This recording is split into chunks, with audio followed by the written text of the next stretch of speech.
अस्सलाम वालेकुम। आज हम करने वाले हैं हर्फ, लाम और मीम। पहले मैं आपको सुनाऊंगी उसकी कहानी, फिर ज़ख़ीरा अल्फाज देखेंगे और उसके बाद हम इसकी करेंगे लिखाई।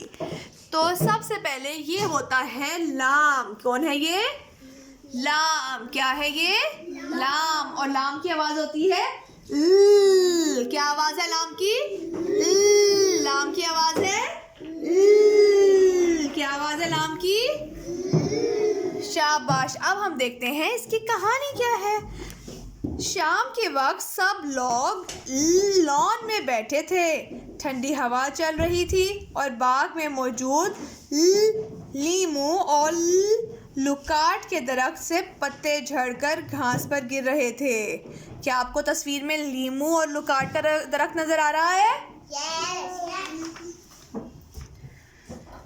असद जवाद चाचा के साथ लूडो खेल रहा था।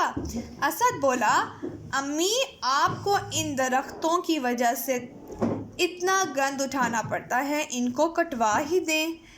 इस पर दादा जान बोले, नहीं बेटा, दरख्त हमारे दोस्त हैं, ये हमारे लिए हवा को साफ करते हैं ताकि हम साफ हवा में सांस लें और सेहतमंद ज़िंदगी गुजार सकें।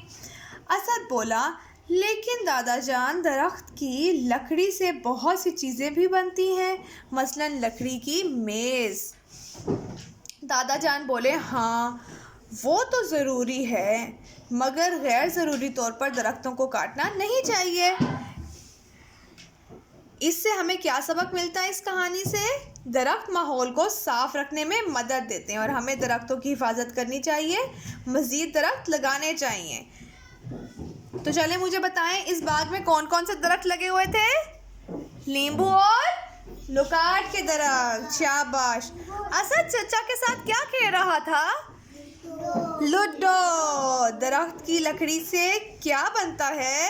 दरख्त की लकड़ी से क्या बनता है? मेज। लकड़ी की मेज बनती है। अब हम देखते हैं लाम के ज़ख़ीरा अल्फाज। लाम लफाफा, लाम लफाफा, लाम लीमू, लाम लट्टू, लाम लोमड़ी। दोबारा मेरे साथ पढ़ेंगे सब। लाम लफाफा, लाम लीमू, लाम लट्टू, लाम लोमड़ी। शाबाश। अब हम देखते हैं कि लाम लिखेंगे कैसे। लाम लिखने के लिए पहले हमें सीधी लाइन लेके जानी है और लाम का पेट होता है थोड़ा सा लाइन से नीचे और फिर ऊपर आना है। ये लाम की पूरी शक्ल हो गई और लाम की आधी शक्ल सीधी लाइन लगा के इतनी सी, ये लाम की हो गई आधी शक्ल। लाम की कहानी मज़ेदार थी। लाम की आवाज़ शाबाश। अब हम देखते हैं मीम को। ये है मीम। कौन है ये? मीम की आवाज़ मीम की आवाज़ मीम की कहानी की तरफ बढ़ते हैं अब हम। चलें जी, अब मैं आपको मीम की कहानी सुनाती हूँ। सब घर वाले माल्टों के बाग की सैर पर गए। दरख्त पर लगे हुए माल्टे बहुत खूबसूरत लग रहे थे। आप लोगों को नजर आ रहे हैं माल्टे के दरख्त? बाग में मोर और मुर्गियां खेल रहे थे। एक तरफ कुम्हार बैठा मिट्टी के बर्तन बना रहा था। कुम्हार किसे कहते हैं? जो मिट्टी के बर्तन बनाता है। उसके पास उसका बेटा मूली खा रहा था। क्या खा रहा था? मूली। इरम और असद भी कुम्हार से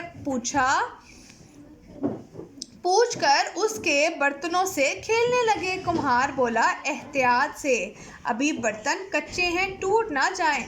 मगर बच्चे अपनी शरारतों में इतने मसरूफ़ थे कि उनमें से कुछ बर्तन टूट गए, जिस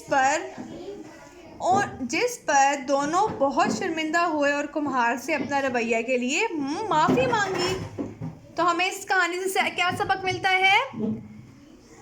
हमें ऐसी शरारतें नहीं करनी चाहिए जिससे किसी को नुकसान हो। अब देखो कुम्हार के बर्तन टूट गए थे ना, तो उसका तो नुकसान हो गया ना। शाबाश। अब हम देखते हैं, अच्छा अब हमें इस कहानी में क्या क्या नजर आया है। दरख्त पर कौन सा फल लगा था? माल्टा। क्या लगा था? और बाग में कौन कौन से जानवर थे? मोर और मुर्गियां। कुम्हार किस चीज के बर्तन बना रहा था? मिट्टी के। कुम्हार का बेटा क्या खा रहा था? मूली। शाबाश। अब हम देखते हैं मीम के ज़ख़ीरे अल्फाज। क्या आपको नजर आ रहे हैं मीम के ज़ख़ीरे अल्फाज? मीम मीम की आवाज मीम मछली। मीम माल्टा। मीम मुर्गा। मीम मटर। दोबारा पढ़ेंगे। मीम मछली। मीम माल्टा। मीम मुर्गा। मीम मटर। शाबाश। अब हम देखते हैं मीम की लिखाई। मीम की लिखाई के लिए हमें एक छोटा सा सर्कल बनाना है, फिर एक लेटी हुई लाइन, और उसको हमने नीचे ले जाना है और लाइन से थोड़ा सा नीचे लेके जाएंगे। इसकी आधी शक्ल के लिए हमने एक टेढ़ी लाइन लगानी है और इसके नीचे एक दायरा बना देना है। ये बन गया मीम। तो हमने आज क्या पढ़ा? लाम और मीम की कहानी, उनके ज़ख़ीरे अल्फाज और उनकी लिखाई।